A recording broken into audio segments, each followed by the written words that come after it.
Hello, my name is Jason Clark. We're here today to try to do 2020 INTC lab number 7. We're hoping to deploy an FTP server and set up a site and test it. And we're hoping to create a virtual directory out of this FTP server. Alright, first things first, we're going to load the FTP 7 here. We have it. Alright, we brought it from my computer to our computer we're going to try to load it on.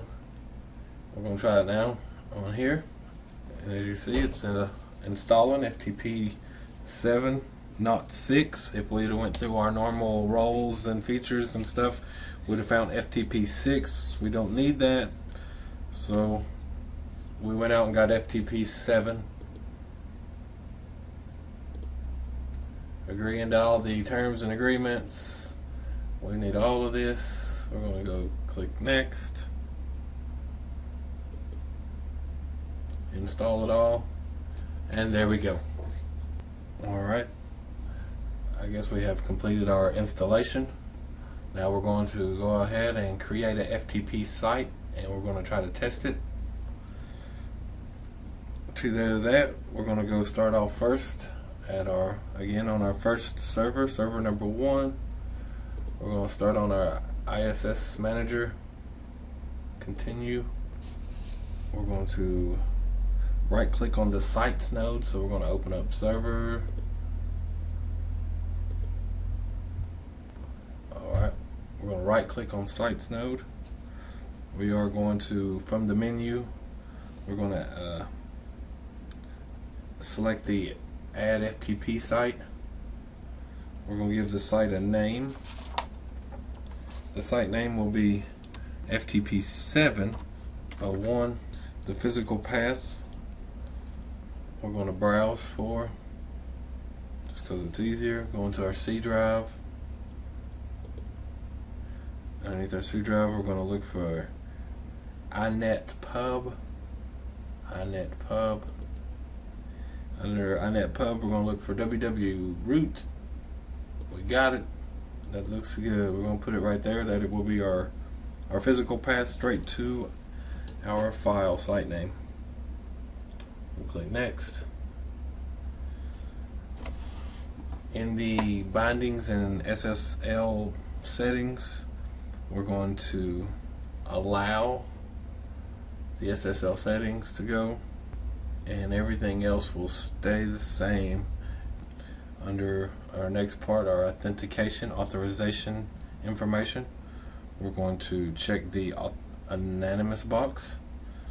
Underneath that authorization, we're going to select all users so everybody can get on. And under the permissions, we are going to select the read and the write box. We'll click finish, and there you go. You see that the new site has now appeared here, FTP 701. We're going to open the Internet Explorer, and we're going to see, if we can't log on to this site now. And when you check it and you see that it works, definitely make sure you cut it on under the ISS. Continue server.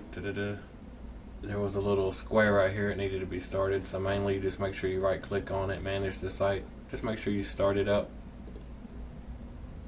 Once it's started, once you get on the internet, you should be able to get to it fairly easy. And as you can see, we're here. We found it. We got on.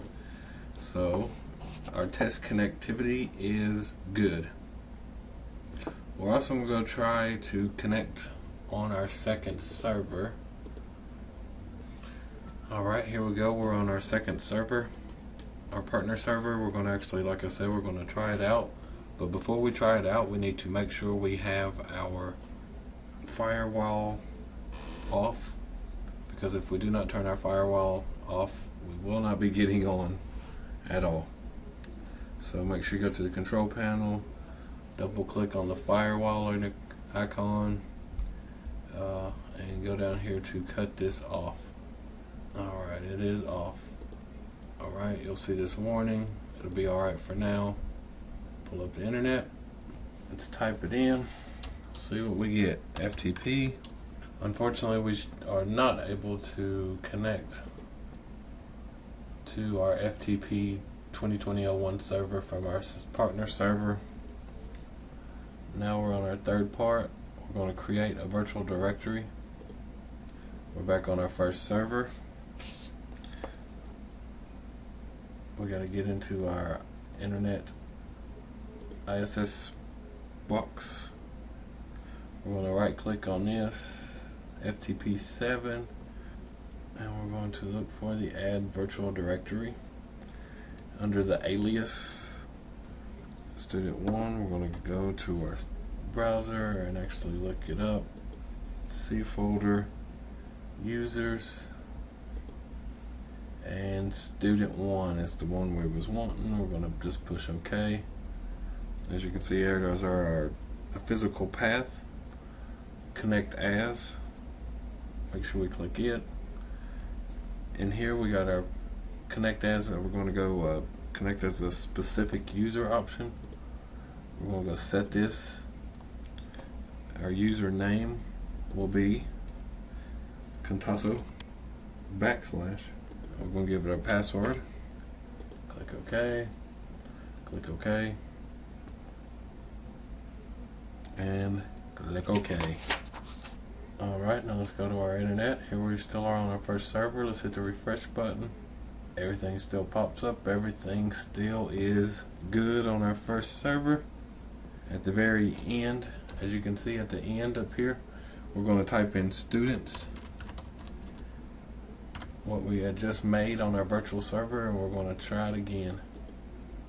And as you can see, we are into our students file. So we have actually created our FTP7 file and made a file in it for our students where we can add information anytime we need. Everything was a success. We're actually going to, something I should have did a second ago, create a file. I'll rewind this. Now we have tested our server. We're actually going to check into one of our files, a file that we should have made earlier. As you can see, new document for chapter 7. We open it up and it is a success. Any files that are in here we will be able to check, and guess what, as you can see right here, we are done with this lab, and thank you for watching.